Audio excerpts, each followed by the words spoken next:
Qualitative dimension in Pakistan, the qualitative education has a declining trend. Shortage of teachers and poorly equipped laboratories have resulted in the outdated curriculum that has little relevance to the present day needs. The education is based just on the cramming of, and the student lack profession skill as well as the communication skill when they are graduate from an institute. Moreover, the universities here are too expensive, due to which the Pakistani students can't afford a university to get higher education. Moreover, the universities here don't provide skills that have demanded in a market.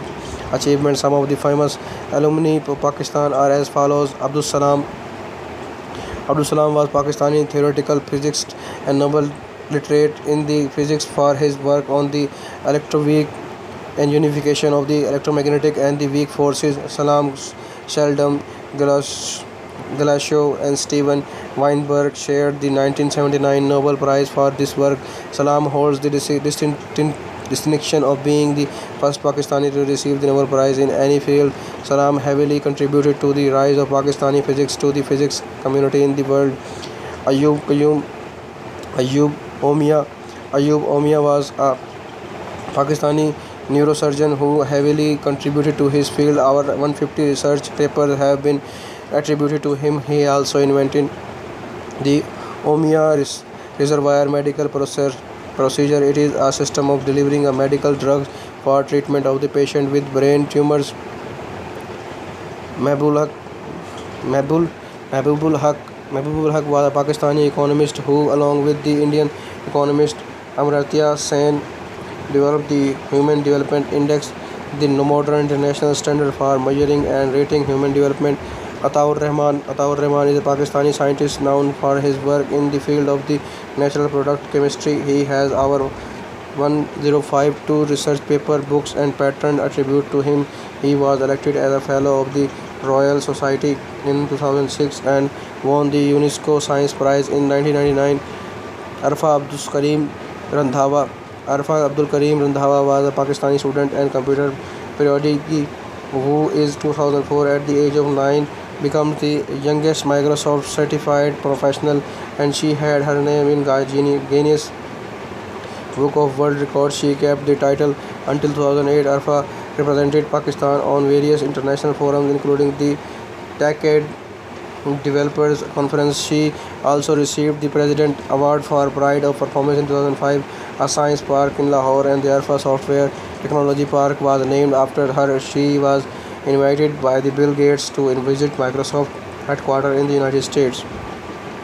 Dr. Naveed Saeed is a Pakistani Canadian scientist. He is the first scientist to connect brain cell to a silicon chip. Nargis Mawalwila is Pakistani American astrophysics known for her role in the first observation of the gravitational waves. She was awarded a MacArthur Fellowship in 2010, first Lahore Technological Award for the Information Technology University in 2017.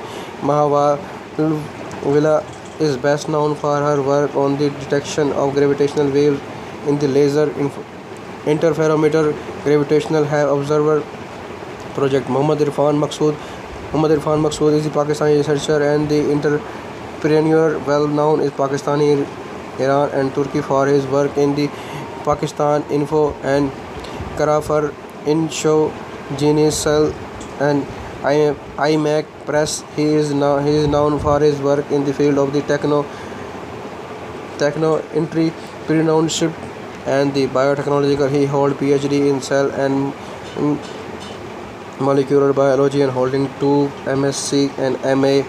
He has been awarded 4 times Iranian National Techno Entrepreneurship Award Sheikh by Minister of the Science and Research Iran and Young Entrepreneur from the Deputy Minister from the Youth Affairs. He also has been Joint Secretary of Pakistan Muslim League Noon Lahore on the instruction of the Mian Nawaz Sharif.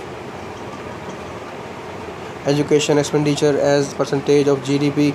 The expenditure on the education is around 2% of Pakistani GDP. However, in 2009, the government approved the new national education policy, which stipulated that education expenditure will be increased to 7% of GDP, an idea that was first suggested by the Punjab government.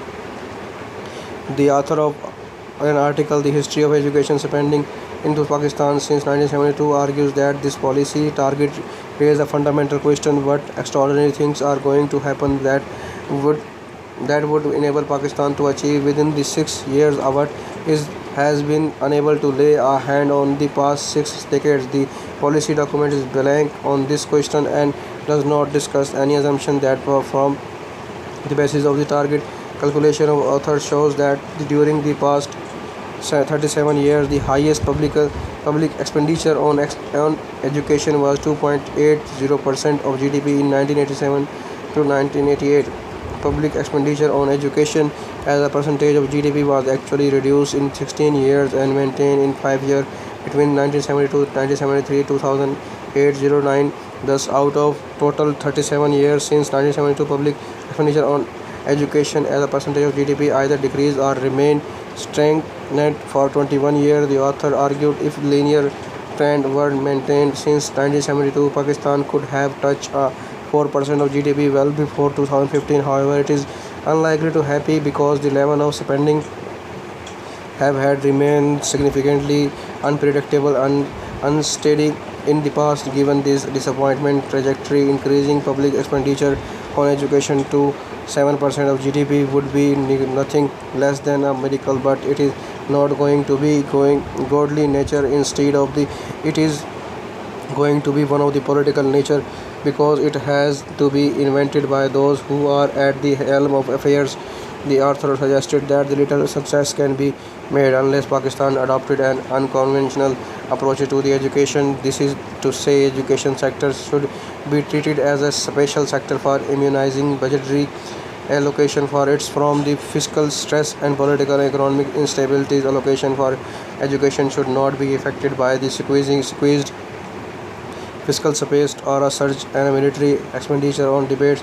At the same time, there is a need to debate other option about how Pakistan can invent the miracle of rising education expenditure to 7% of GDP by the 2015 university ranking. According to the qualified standard World University Ranking for 2014, QUA, IST, PIAS, AQU, NUST, LUMS, CUI, KU and UET Lahore are ranked among the top 300 universities in Asia. Religious and education in Pakistan is heavily influenced by religion.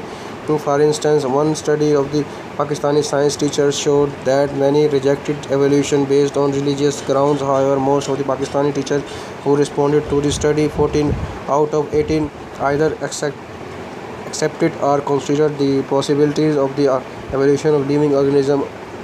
Although nearly all Pakistani science teachers rejected human evolution because they believed that human being did not evolve from monkeys. This is major misconception and incorrect interpretation of the science of evolution.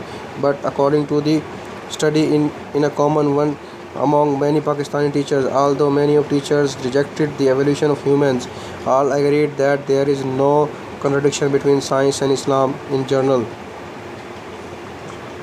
International education as of January 2015, International School Consultancy listed Pakistan as in having 439 international schools. ISC defines an international schools in the following term. ISC includes international schools if the schooling delivers a curriculum to any combination of a pre-schools, primary or secondary students wholly or partially in English outside and English speaking countries, or if a school in a country where English is one of the official languages offers an English medium curriculum other than the country national curriculum and is internationally in its orientation. This definition is used by the publication includes The Economist.